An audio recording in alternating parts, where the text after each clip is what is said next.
What's up, guys? So got a lot of stuff going on right now in the shop. Got some work going on to my B7 Alpina twin turbo. Continued things going on with the two-door hardtop Galaxy. I got a 351 I'm getting ready to put in there. Low mileage out of an RV. Got our 65 C10 slammed down, running great. You can see the front end of my Bel Air out there, doing some exhaust work and stuff on it. So anyway, I'm an active duty officer stationed in Vicksburg, Mississippi. Like I say, I'm an officer with a car and hunting problem. That's really what I do full time, is more of the cars and hunting. But we're gonna have a lot of content coming up, so if you like this video at the end, like, comment, subscribe. It's gonna be a lot of content coming up with my SRT Challenger, which is probably what you're here for, because you're here looking at the MMX Cam kit breakdown. Gonna do this cam kit I'm about to show you. Hellcat oil pump, forged bottom end. I'll show you the piston kit that I'm doing. I haven't decided, going to be deciding this week whether I'm doing a full short block or I'm going to do the forged pistons. Really waiting to get my motor out this week to see what it looks like before we make that decision. But either way, it's going to be a forged bottom end, this cam kit, and my boy at RCS Louisiana is going to build me a one-off custom single big turbo kit. So it'll be different. I know a lot of guys do, you know, superchargers, other stuff like that when they forge the 6.4, but I'm going to go a little different. So like, comment, subscribe. Definitely subscribe if you want to see more SRT Challenger, particularly 6.4 content, because a lot of that coming up. But focus in on the kit here. That's the main part of the video. I wanted to give a total breakdown of this kit because when I bought the kit, I thought I was getting everything that I needed. I did get everything that I needed. But just looking at something on the website, if you guys are car guys, you know, look, this shit is confusing when you're looking at this on the website. Like, am I getting all the gaskets that I need? Do I need to order this? Is it coming with all the lifters? Is it coming with the right push rods? So this is a breakdown of the kit. This is the cam I went with. It is a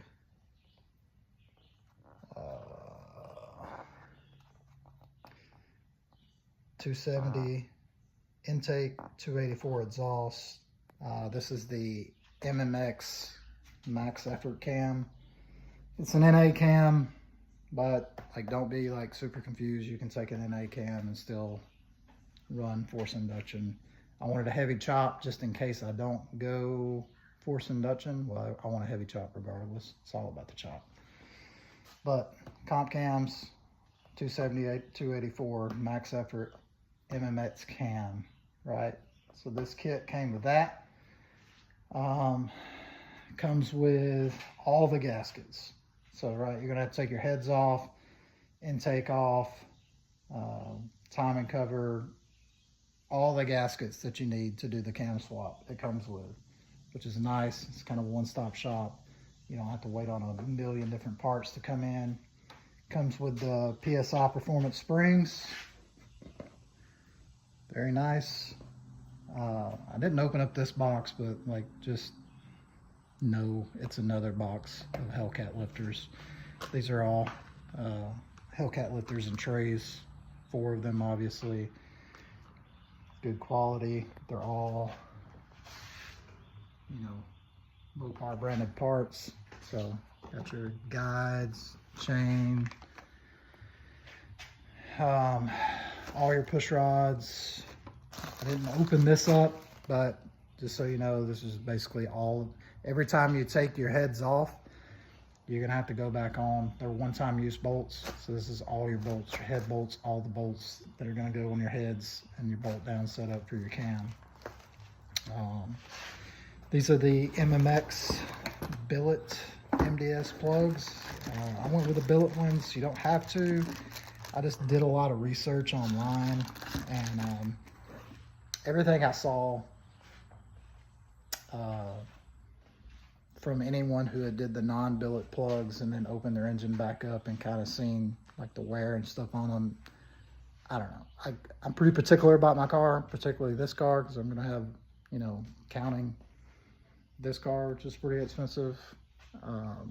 My Challenger is going to be, it's going to have the most money invested, already has the most money invested of any of my cars. So I'm pretty particular about it. I went with the billet plugs. Wasn't that big of a cost difference.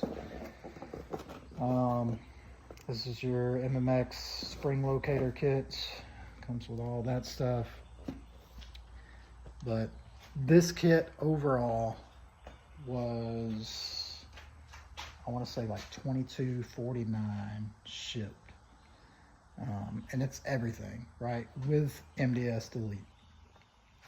If you try to part it out, every kit I tried to go with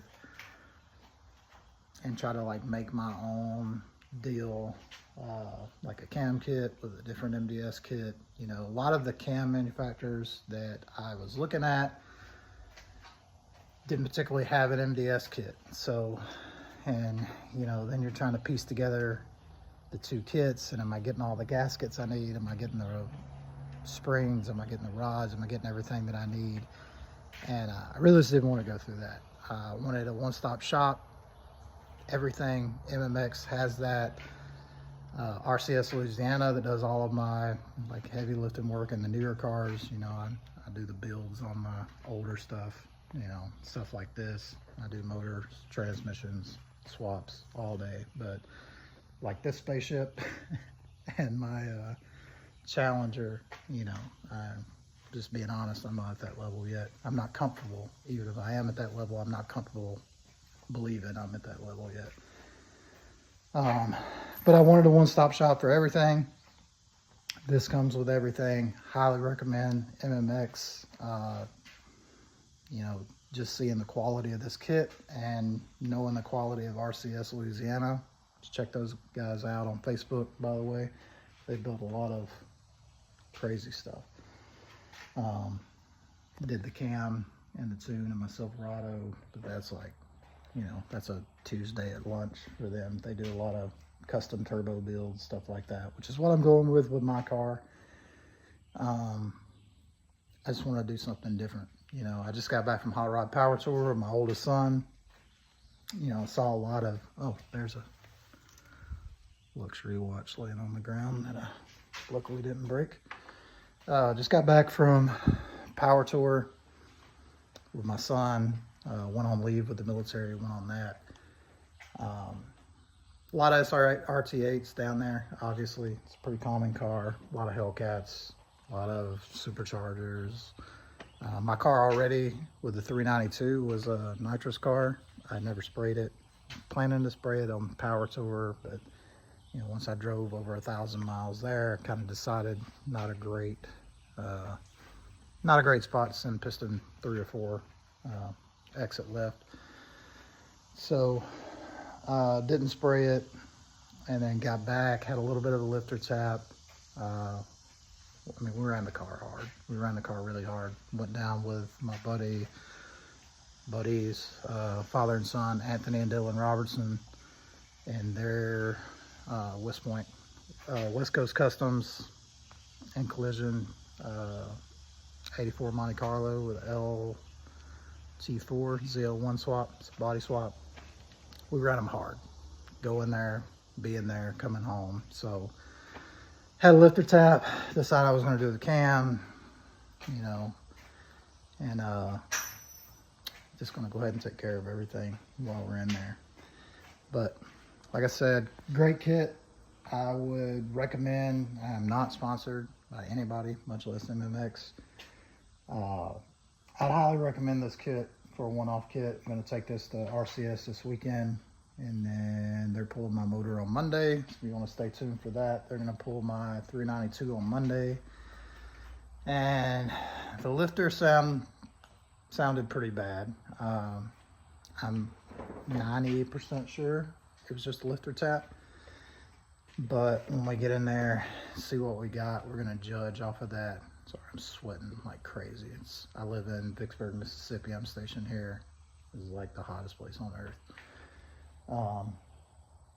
We're gonna take a look at that and judge, you know, are we gonna go drop-in pistons? You know, if we're not gonna need any machining, most likely I'll do drop-in pistons, because you guys that don't know, your 392 6.4 is forged.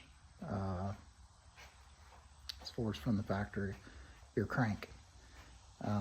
Pistons are not your friend. Rods are not your friend. But if we can get away with the drop-in pistons, probably go that route.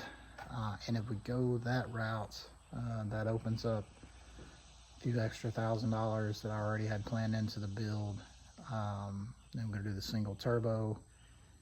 If I end up needing a short block, then I really got to make a decision. Maybe you guys can comment, let me know what you think, what I should do. But I'm kind of on the fence. If I need a whole short block, I'm definitely going to get some more cubic inches as I go, because the differences in like a 392 short block and a 426 stroker, 440 stroker, really not that crazy when you're already talking the money that you're talking. 426 stroker, I get more cubic inches, and even if I stayed in A with the nitrous for now, I could still go forced induction later, or I may go ahead and go forced induction now. We'll see. 440, 448, and the real bad boy, the 454 Hemi, which is, I don't know, mind-blowing to me that there's a 454 Hemi. But when you're getting up in that range of stroking, you're also boring, and cylinder walls are getting a little thin at that point for forced induction. So pretty much 440 or higher, I'm gonna have to commit to staying in a, you know, an NA nitrous car. I think the 426 is kind of the sweet spot. But anyway, guys, we got if you got any suggestions, like, I'm not an expert on Mopar, right? I'm not a brand specific guy. You can see in the driveway, you got 3 Chevys, there's a Ford, BMW, got a Cadillac I'm getting on Monday, which will have some more stuff on. Kind of a unique car. But I'm not a Mopar master by any means. I know a lot of Mopar guys, and I'm kind of taking their advice on this stuff. So if you're a Mopar guy, you got a suggestion on which way to go with a cubic inch displacement if I end up getting a short block, then let me know. But that's it for now, guys. Like, comment, subscribe, give me some feedback, drop some knowledge on me. You know, if there's something that you think I should do. But in the end, definitely recommend the MMX Max Effort cam kit, or any cam kit from them for that matter, just because of the completion of the kit. That's it for the video this time. Thanks, guys.